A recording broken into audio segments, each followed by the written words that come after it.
Muli po, magandang hapon. Ako po si Eli Saludar. Ito po ang inyong kaibigan, former Secretary Jing Paras. Bumabati ng magandang hapon, mga kababayan. At ang maestro po, Ado Paglinawan, na nagpupugay na naman ng isang magandang araw sa inyong lahat. At siyempre ho mga kababayan, isa ho sa talagang lahat po ay may pakialam mga Pilipino dito ho sa presyo ng bigas. May mga report na naku, posibleng tumaas na naman yung presyo ng bigas, Secretary. At sa mga nakaraan, sa ilalim ng halos 18 months na pamumuno ng Marcos Jr. Administration, ay iba't iba yung kanilang mga ginagawang hakbang yan eh. So,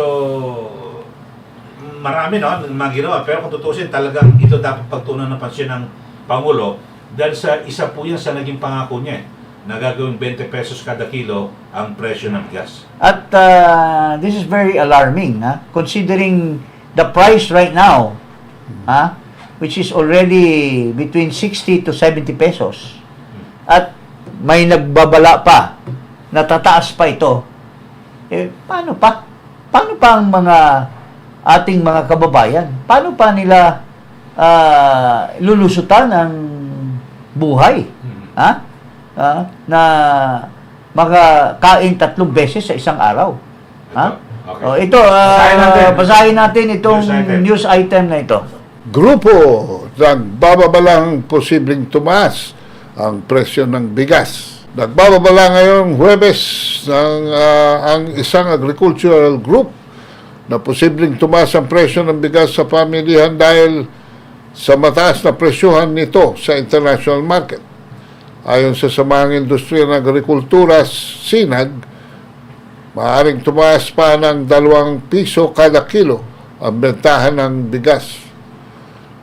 Yung international price tumaas sa Thailand, Vietnam, more or less nandoon din presyo. Yung mga trader at miller, binabase doon ang pagbili ng palay kaya tumaas ang presyo ani ng SINAG na presidente na si Rosendo Go. Okay, so ganyan Rosendo talaga, Secretary Jincado, kapag nakadepende tayo sa importation, Yes. depende kung magkano. Parang sa presyo ng langis, At saka, ang galaw ng merkado, Wala ganun na. din dito. Wala tayong At magagawa. saka alam mo, he's just only talking of increased prices in Vietnam and in Thailand. But he's not mentioning the lack of production. Yeah. Yun Na talaga. yung mga bansa na yan are also holding on to their stocks. Maaaring mga hindi na magbenta yan at some point. But kinontrol na nila dahil alam nila na hindi lang ang Pilipinas, may mga iba pang namimili na bansa. And this is very dangerous. At saka, it boils down to the leadership of Marcos. Kasi, 1.5 years na siya. Magmula nung umupo siya, sinabi na niya sa ating mga kababayan na i-address niya ang agrikultura. At doon pa lang sa kampanya, alam na niya yung presyo ng bigas, kaya nga pinagyabang niya na 20 pesos niya, gagawin niya 20 pesos. Pero from there up to this point now, today, walang nangyayari, mga kababayan. Kung gumabot na yung mga import ng ganong presyo, dapat within the 1.5 years period, dapat nagkaroon na siya ng in-address na niya yung local production. Di ba? Kasi ito yung buffer natin, local production. Nasaan pala yung pinagyabang ng Department of Agriculture na noong September, October, November, may malaking harvest for palay. Where are the supplies?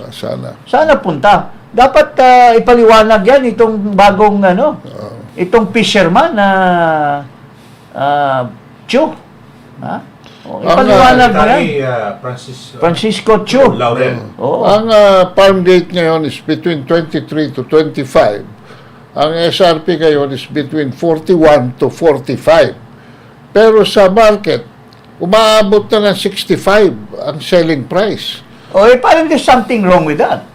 Kasi kung sinasabi mong 23, 24, paano abot ng 68? or 65. There's something wrong with the with the supply chain. supply chain. Oo. Hindi man sosolve ng yung basta supply SRP chain, yan. that should have been already addressed by Marcos. 18 months. Ang tagal. Oo. Ha? In fact, si Isto Perez, nung siya pang spokesman, nagyabang siya na nandun daw siya sa field at ito yung presyo. So, sinabi natin noon na, bakit hindi kayo mismo kayong namili? Hindi kayo nagdala ng pera, kayo mismo nang namili at kayo mag-distribute. Now, kung pinagyabang niyo yung kadiwa, bakit hindi niyo in-intensify yung kadiwa at mamili kayo ng mamili? Tapos ngayon, binigyan na nila ng mandate ang National Food Authority.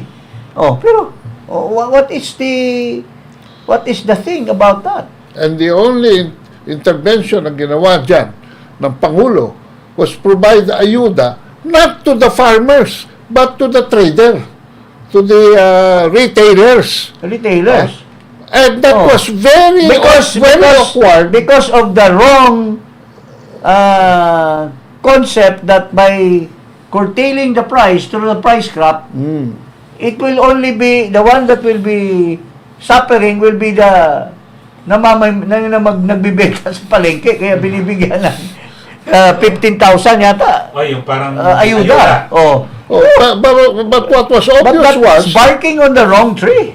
at saka sumusuporta yun doon sa mga smugglers and order Yes. para umandar yung kanilang supply. So, dapat doon sa magsasaka. Sa magsasaka. Dapat Doon magsimula. nag-deploy siya ng maraming tao na mamimili at lagyan ng pera. So, yung para farmers. nagbabaying spree sila roon. pero yung price cap Then they doon, should take over. The government has power to take over. Take over nila itong mga milling machines. Silang alam mo, dapat yung siguro yung sa, naisip ko lang, sa Maharlika, total may pondo yung land bank. Diyan sila mag-invest sa agriculture. Baka ma-wipe out. Hindi, pero sa charter ng land bank, May pondo pa ba ang land bank? pero talagang Kinuha na lang ni yung land bank. Ha? Kaya talaga lahat, Talagang this lahat, contact. everything, alam mo, mayroong sinasabi, with due respect, medyo disgrasyado daw itong liderato dito ng gobyerno. Because everything he touches turns into a bad thing. May domino effect. Wala pa siyang tinatouch na nakapabuti sa mga Pilipino. Pero yung binabanggit ka natin, kasi nakaraan sa price cap, medyo napaso sila, di ba? In a trust. Tapos next week, posibleng magpatupad ng SRP. Yes. Suggested Retail Price. So, parang ganun din yun. Anong kaibahan ng SRP sa kung di naman susunod ang mga taga-benta sa palengke? So, wala rin, bali wala. Huwag na mag-implement na ganun. Tapos ano bang resulta doon sa yung bilang na yung bilang na yung araw na nyo? Ng mga smuggler. Mga smuggler, may nahuli na ba? May napakulong na ba? Pero wala naman sinabi. May news item ba na itong isang smuggler ay nasampahan na ng kaso ng Department of Justice? Meron na silang may inanasyon noon, si PBBM, may sinampa silang 3. Pero yung sinampan lang. Wala pa namang na natulan pero yung bang 3 na yan, isa ba yan sa mga minensyon ni Swansea? Hindi. Alam mo, baka tumaas ng 100% yung rating ni Marcos pag sinabi niyang, pinahuli ko na si Michael Mack. The next day, survey 100% performance rating si Marcos Jr. Pero envoy, special envoy to China. Special envoy. Hindi pwedeng arestuhin Hindi muna. pwedeng aristohin, may immunity. So it's becoming really a joke, Yes. He who started the joke. Yeah. Is now crying. So dito, pag-usapan din natin, mukhang may nangyayari sa Ito, may expose si Madam Amy Marcos. Dapat sana mag-mention na siya mga pangalan. Parating pahaging okay, sige. Amy Marcos hits DND, AFP silence on massive U.S. fuel delivery to Subic. Senator Amy Marcos on Wednesday demanded more transparency in the Philippine and American military operations in the country, as she asked the Department of National Defense and the Armed Forces of the Philippines to explain the apparent shipment of 39 million gallons of fuel from the U.S. Navy base in Pearl Harbor in Hawaii to Subic in Zambales. Citing data from several international shipping trackers, Marcos said oil cargo was loaded at Pearl Harbor onto the U.S. registered tanker Yosemite Trader on December 20 last year and entered the Philippine territory on Tuesday. So anong ikaw being does this have something to do with the South China Sea? Ang maestro. Maestro, anong implikasyon nito considering that you are the expert in that field?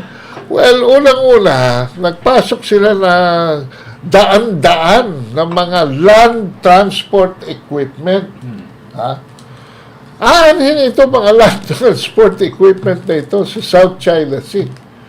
So, mukhang ang direksyon ng US ay hindi para sa isang foreign perceived enemy, kung hindi sa punot dulo ay pagkontrola ng mga tao, lalo na yung mga nagdi-dissent dito sa administrasyon na ito. Ibig sabihin,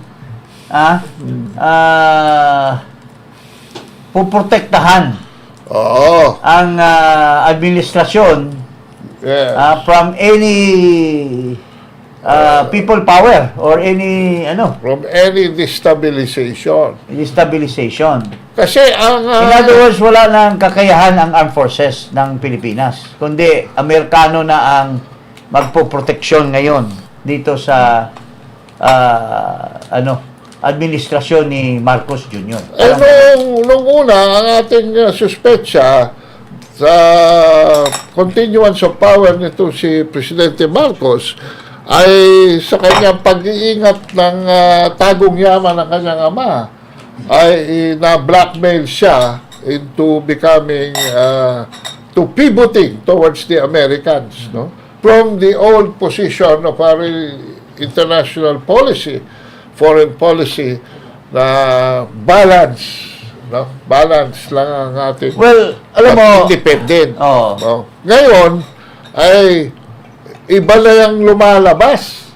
Para bang ang nangyari dito ay steady ka lang sa amin, BBM.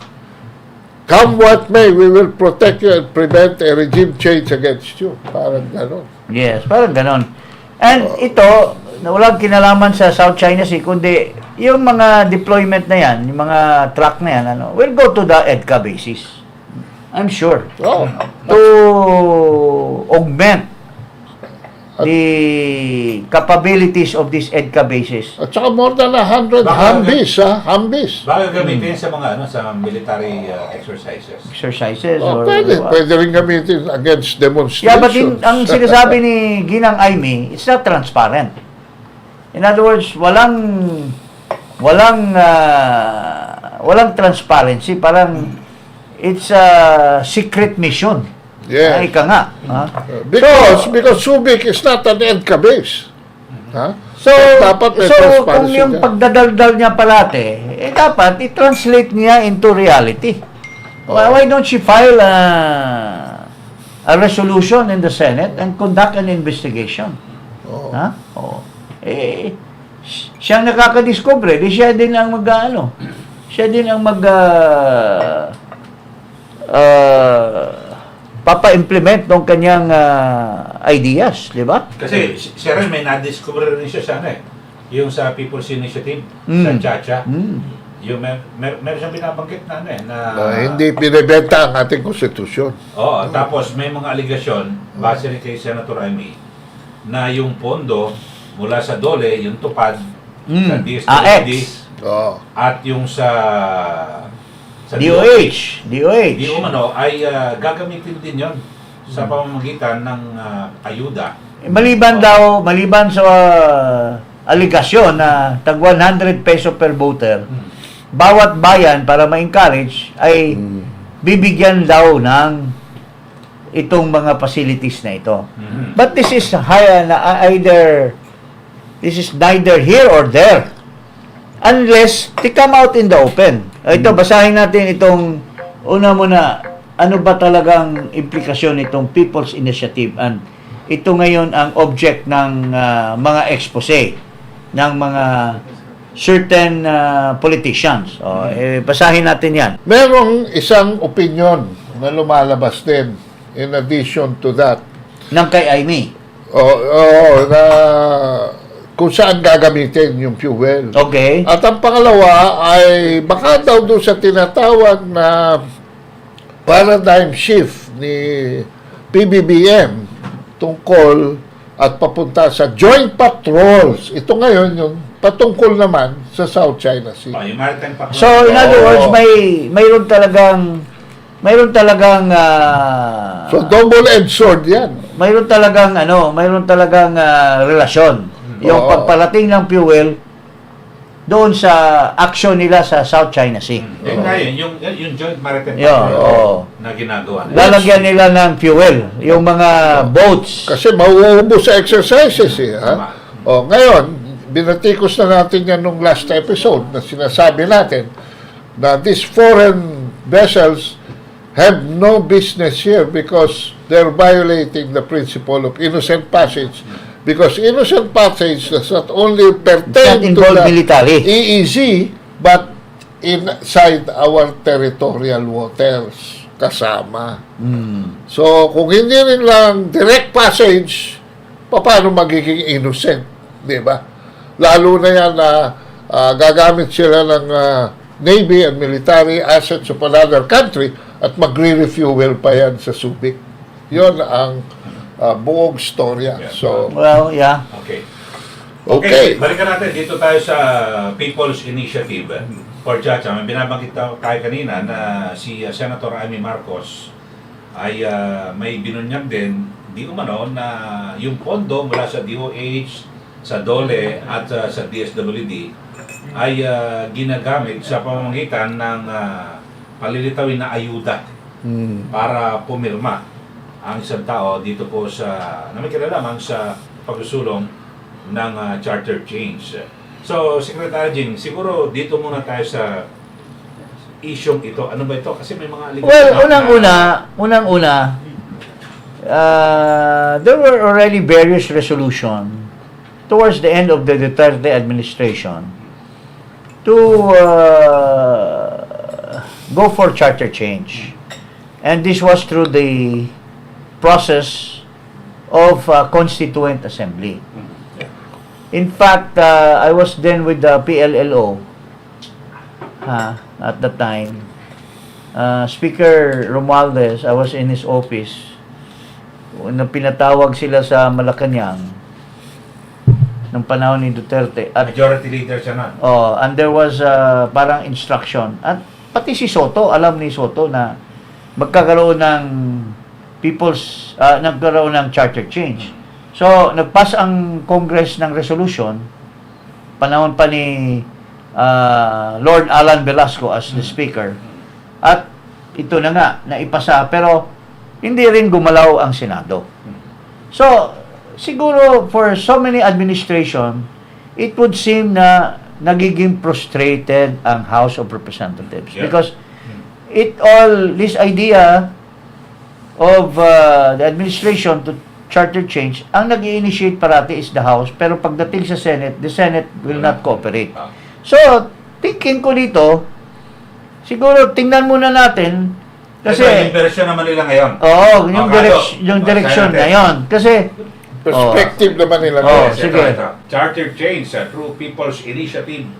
what is it? Okay, sige, tingnan na Ano ba yan? natin. Talk of amending the 1987 Constitution has been revived again, as it has been in every administration after President Corazon Aquino's. House Speaker Martin Romualdez in December said the House of Representatives would move to rewrite portions of the Constitution this year with amendments focus on economic provisions that restrict foreign ownership. President Ferdinand Marcos Jr. Romualdez Casi ordered during the same month of review the charter to determine whether an overhaul is needed to attract foreign investments.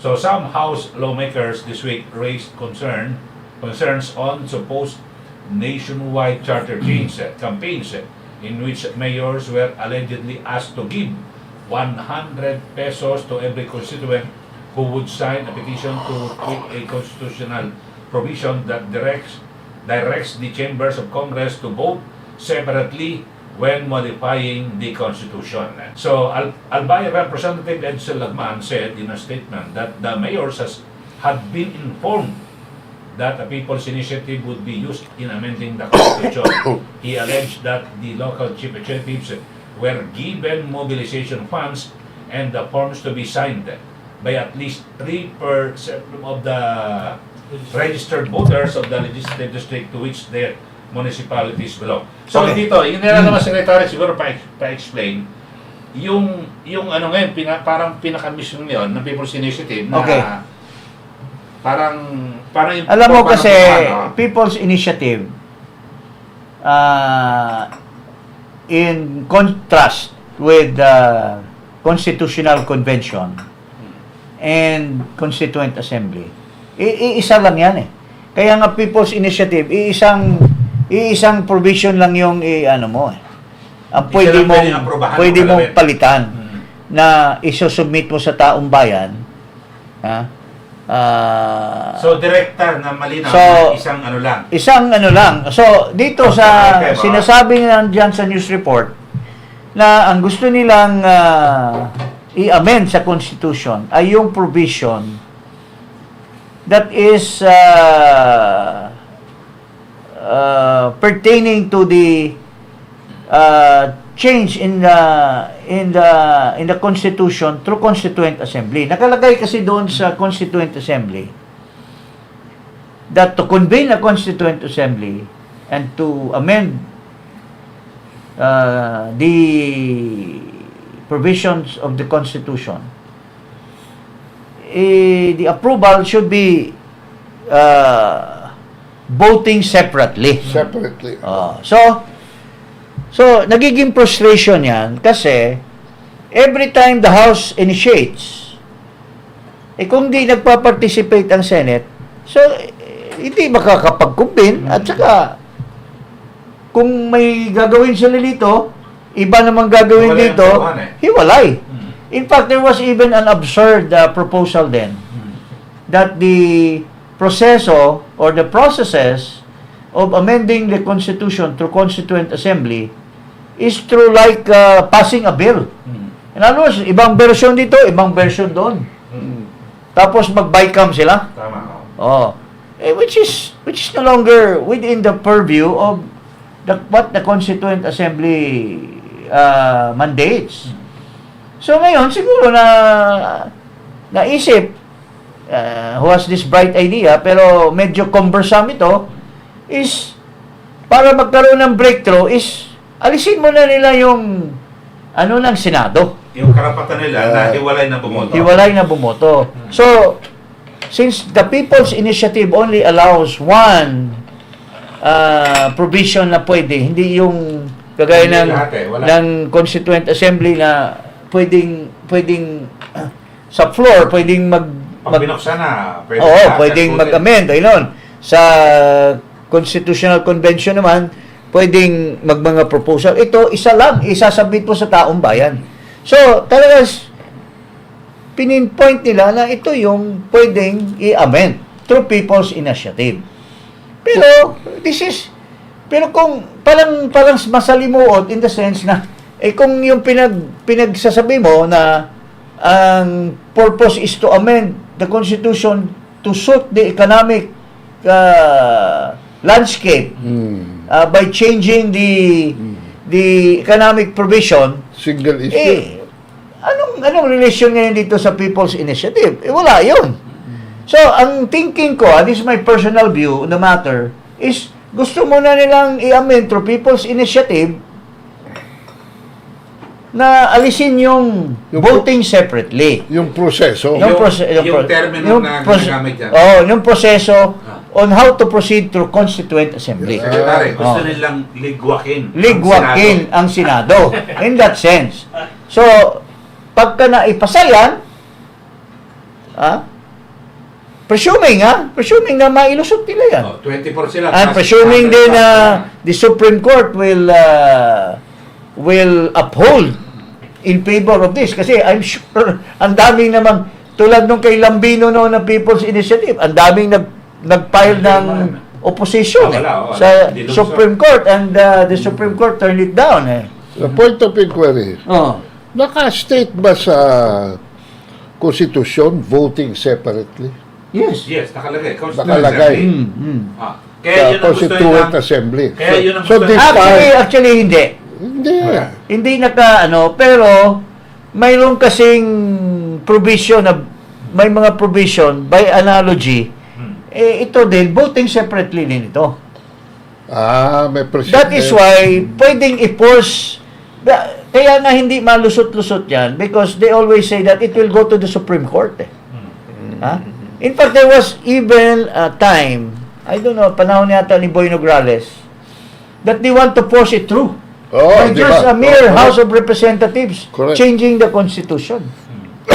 Pero ako Kasi sabi nila mapupwersa ang Senate to go along pero it will still reach the Supreme Court because sasabihin ng Senado hindi voting separately yan because you have to be consistent with other provisions of the Constitution that says voting separately. Ako naman, Secretary, ang thesis ko, no, my personal Yes. preference, mag-pass sila ng law using and defining yung kung ano yung i-amend using the usual practice for the purpose of determining the language that can be passed into a law but not as a constitutional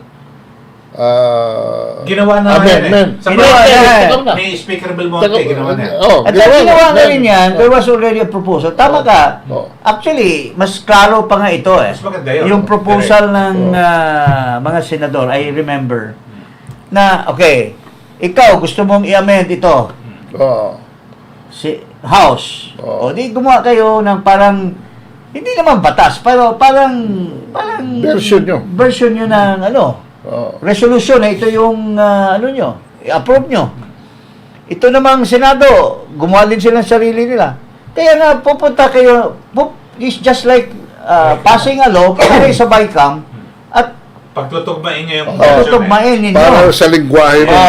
Oo. So, pag-usapan nyo, kung anong napag-agrihan nyo, Yun ang magiging 5 sa BICAM, sa House, 5 sa BICAM, equal number. Pero ako, Tapos, ibabalik ngayon yan for affirmation by the plenary. Parang yan. Pero hindi natuloy yan. I don't know, baka deep inside the members of the Senate na there's a tricky part here na madadali tayo. So they never push through with that idea.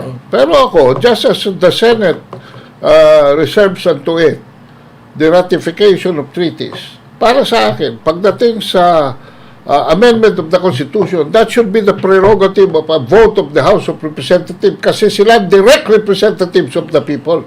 Anong pakialam ng Senado dyan? Kaya kung sila mag-PPI, alisin na lang nila ang Senado. Nasa Constitution yan eh. Yun eh. Hindi. Hindi, kaya nasabi ko, preference ko yun. Oo nga, Pero dalawang kapulungan ng Kongreso. actually, Naiintindihan ko this yun. is to forewarn the Senate. Oo. Kung hindi pa sila nagbasa or marami sa kanilang hindi nakakaintindi dahil kulang sila sa kokote, ito, People's Initiative, from my own perspective, kung maipasa yan, tapos passive lang ang Senado, so, magiging amendment na yan, Buti ng academic na sila. very specific na yung provision, voting as one. Yes. So, whether gagalaw ang Senado, kung nagboboto na yung House, voting as one, so, They will be forced. Pero may referendum pa naman kasi, di ba? Pero Secretary, itong mga plebiscite. aligasyon na parang bilihan ng boto, Mm, pirma, baka pwede ito maging dahilan na ibasura rin ito ng Supreme Court. yes. Na? That is why I'm saying itong mga sinasabi nilang may bilihan, may ganun, these are all mere allegations. Nobody has really come out in the open Pero to lumabas na ngayon to page, execute affidavit by people Medyo wild pa eh. na binili. Hmm. And hindi ako naniniwala na wala pang jurisdiction ang COMELEC eh. Because the Commission on Election has rule-making authority. They can always take cognizance of this eh. Ha? Hindi, mahirap makialam, Secretary, baka alam mo na. Pero, yeah. Well, yun lang ang point. Maribam, Secretary. Yun lang ang point ko. Kaya nga, Mahirap talaga bakit sa tahimik ang practical mga eh. senador? Ang implication kasi nito, well, if it's good faith, kung maniwala lang sila sa House na everything is okay, we will not abolish the Senate, we will not conduct we will not provide a provision na ang election ng Senate will be regional, or they might even go to the extent that it will only be a unicameral body. Oh, this can be done eh. Pero ganun, bakit hindi nila kumbinsihin, Secretary? Yung Senado, yung bawat senador, yun na lang kapangin nila. Kumbinsihin. Yeah. Di ba? Yun na lang. Kasi kung dito pa... Mas madali nga talaga ang paikutan consent mo, assembly. paikutan mo sa pirma. Kung Ang layo, ang layo. Kaya talaga. This is a long cut process. Kasi People's Initiative, isang provision lang yan eh. Oh. So, anong susunod? Okay, ngayon, na-amend mo na yung Constitution na voting jointly na sila. O anong next step? Kasi ang purpose mo, yung economic provision. Balik ka na naman. Bubulsa mo na naman. Balik ka na naman Another gastos na naman yan. Another gastos na naman yan. Oh. Balikan na naman sa first step. That's presuming ako kasi Bakit hindi I am just making this conjecture kasi hindi ko pa naman talaga nakita yung ebidensya na sinasabi nilang yun ang proposal na Hindi, may mga sample na mga tanong. so yun na yun. Pero yun muna ang, May mga... yun na muna ang first step. Pero Secretary, kung yun talaga ang issue, bakit hindi yun ang i-PI nila? Yung issue na yun. Yung sa Economic. Oo nga. Yun na lang nga sana. Kaya ngayon, merong mga Pero marami. merong nagdududa. Marami. Ha? Marami Na yun. hindi lang yun ang agenda nila. Kundi ang agenda nila ay to prohibit the constitutional provisions against bases in this country. May bagong lumabas dyan. Just last week. Pero naglalabas na opinion nila. To prohibit The continuation. After 1999, there's a provision in the Constitution. After 1991. to allow. You mean to say to allow? That Tinanggal na nila ERAP yan that military bases in the country will only be allowed under certain conditions. Kaya nga, in other words, what you're saying is they can do anything. Pero They can do anything. Pag Yeah. nabuksan na naman talaga yan, kahit na ano na. Kahit pwede ano na yan, voted. free for all na yan. Free for all na yan. Yun ang fear ng Senado. Pero ngayon, mukhang tulala sila. Tulala sila. Or baka naayos na sila. January 22 pa kasi yung ano eh. Baka naayos na. Yung balik Baka na- doon sa budget, na-budgetan na sila. De, pero, Baka nagkaroon ng corona principle. Meron na, mag-file ng resolution si Senator Amy Marcos para sa inquiry ng mga ganyan sa pirma.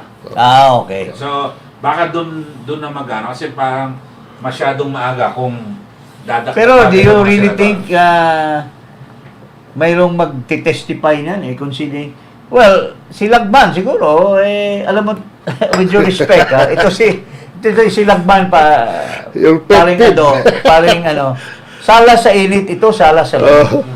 Noong issue nung kay Duterte na sinabi ni Duterte, that's a rotten ginagatungan kampi ng kampi siya dito sa sa administration, no? Sa House, sa ano? Ginagatungan pa niya si Sandro. Ginagatungan niya si Dong Gonzales. Oh. Ha? Tapos ngayon na wala na silang interest kasi katunggali na nila yung interest dahil tingin ko pagka na-amen yung constitution, mawawala na yung mga kasama niyang mga party list eh. Salungat na naman siya. Baka hindi siguro nabigyan ng pansin. Ng pansin. Hindi nabigyan ng pansin. Kaya, kailan naman palagay sila mo ba? ha? Palagay mo ba, one of the agenda dyan, tanggalin ng party list? Mukha nga nag-uusad niyan si Migs,